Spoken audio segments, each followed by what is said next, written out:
বর্তমানে ধনুরাশির ক্ষেত্রে গ্রহদের অবস্থান যথেষ্ট ভালো এবং এর মধ্যে সূর্যদেব নক্ষত্র পরিবর্তন করছে। 31শে আগস্ট প্রবেশ করবে পূর্বা ফাল্গুনী নক্ষত্রে। আগে ছিল মঘা নক্ষত্রে, এবার পূর্বা ফাল্গুনী নক্ষত্রে অবস্থান করবে।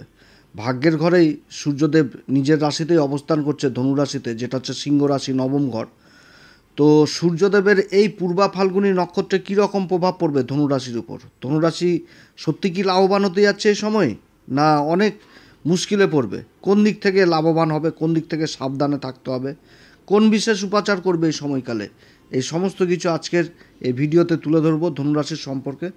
তো যাই হোক, অনুষ্ঠানটি শুরু করার আগে সমস্ত দর্শক বন্ধুদের নমস্কার জানাচ্ছি। তার সাথে বলবো, যারা বহুদিন ধরে অনুষ্ঠান দেখছেন এখনও পর্যন্ত সাবস্ক্রাইব করেননি, অবশ্যই চ্যানেল সাবস্ক্রাইব করবেন।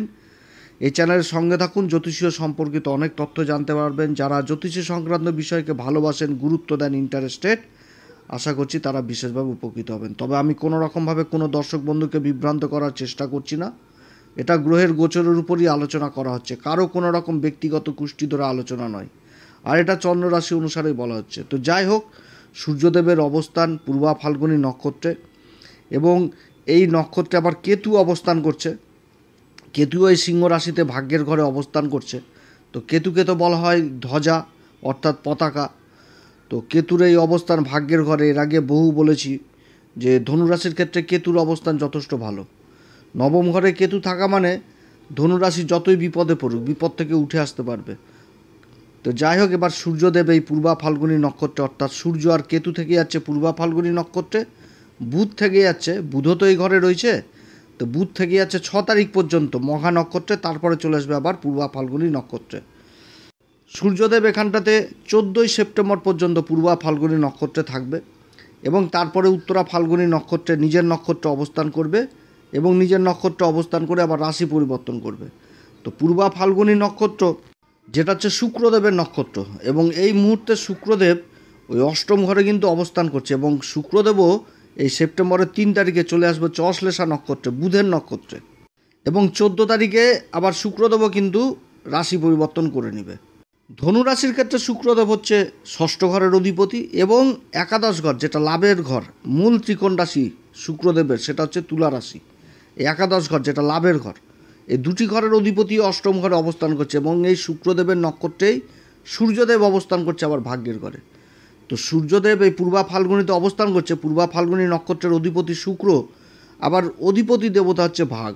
ভাগ হচ্ছে সৌভাগ্য দেবতা, মানে সৌভাগ্যের দেবতা হিসাবে চেনা হয় ভাগকে, যেটা হচ্ছে এই পূর্বা ফাল্গুনী নক্ষত্রের অধিপতি দেবতা। এবং এই পূর্বা ফাল্গুনী নক্ষত্রের যে 4টি চরণ, এই 4টি চরণই সিংহ রাশিতে পড়ে, এবং সিংহ রাশিতে বিস্তার হচ্ছে 13.20 ডিগ্রি থেকে 26.40 ডিগ্রি পর্যন্ত। সৌভাগ্যের দেবতার নক্ষত্রে রাজার অবস্থান, তাও আবার নিজের ঘরে, এবং ধনুরাশির ক্ষেত্রে যেটা হয়ে গেছে ভাগ্যের ঘর।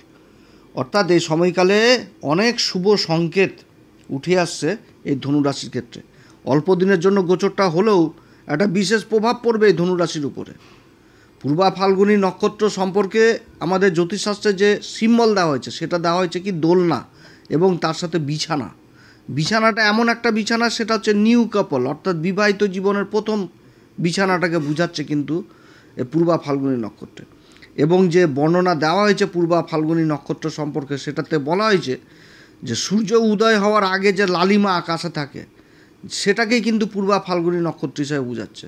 ফাল্গুন মাসে যে রং খেলা হয়, তো সেই রং খেলাকে আগেকার দিনের রাজারা নিজেদের বিজয়ের প্রতীক হিসাবে, আনন্দ উল্লাস হিসাবে কিন্তু মানত, যে নিজেদের লক্ষ্যে পৌঁছে যাওয়া, কোনো রাজ্য জয় করে নেওয়া।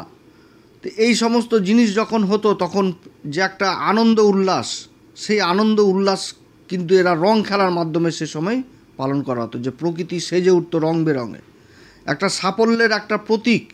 এটা কিন্তু পূর্বা ফাল্গুনী নক্ষত্র বোঝাচ্ছে।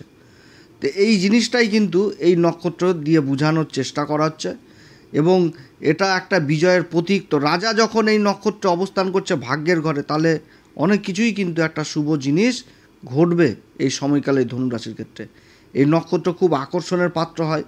একটা রাজার মধ্যে যে একটা রূপ থাকে, একটা রাজার মধ্যে যে একটা প্রভাবশালী রূপ, একটা চুম্বকের মতন আকর্ষণ, একটা ভিড়কে যে নিজের দিকে আকর্ষণ করার যে ক্ষমতা, সেটা কিন্তু এই নক্ষত্রতে বোঝায়। এই নক্ষত্রটা যেরকম ভোগ বিলাসিতার প্রবণ হয়, সেরকম আবার রোমান্টিক হয়, সৃজনশীল, সঙ্গীত বা শিল্পপ্রিয় হয়। এরা খুব সঙ্গীতের দিকে আগ্রহী থাকে, সৌন্দর্য বোধ হয়, আত্মবিশ্বাসী হয়, আবার বিশ্রামপ্রিয় হয়। তবে এই নক্ষত্রের যে মেন জিনিস সেটা কিন্তু বোঝায় ভালোবাসা, দাম্পত্য সুখ এবং যৌন জীবনে আগ্রহী।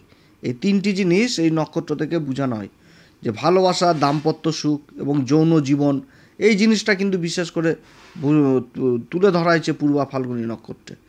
এবং এই নক্ষত্রের যে পুরুষার্থ যে কথা বলা হয়েছে আমাদের জ্যোতিষশাস্ত্রে, সেটাকে কিন্তু কাম বলা হয়েছে।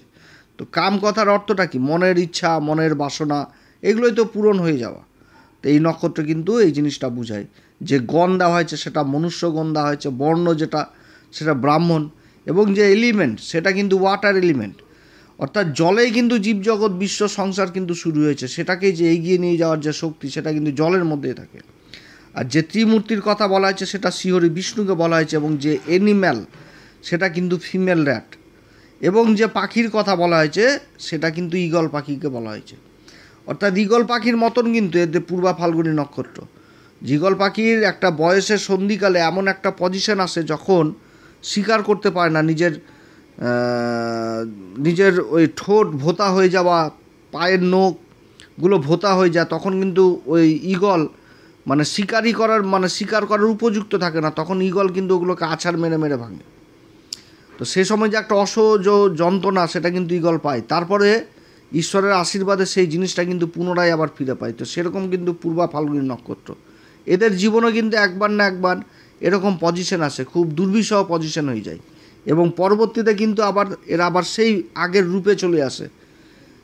প্রকৃতি কিন্তু, ঈশ্বর কিন্তু এটা পূর্বা ফাল্গুনী নক্ষত্রকে দিয়েছে।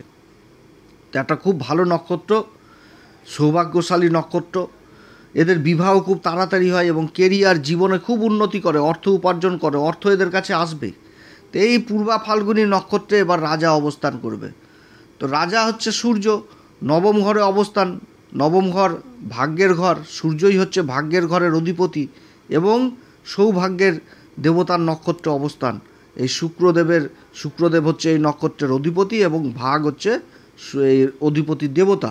আবার শুক্র অপরদিকে কিন্তু এই ধনুরাশির ক্ষেত্রে লাভের ঘরেরও অধিপতি। অর্থাৎ এই সময়কালে ভাগ্য কিন্তু যথেষ্ট সঙ্গ পাবে এই ধনুরাশি। যে কোনো কাজ করতে গেলে একটা উন্নতির যোগ এই সময় কিন্তু থাকছে।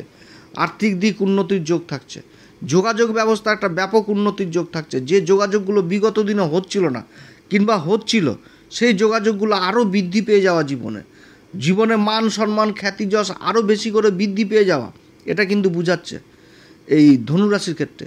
আর ধনুরাশির ক্ষেত্রে কিন্তু বর্তমানে ঢাইয়া চলছে।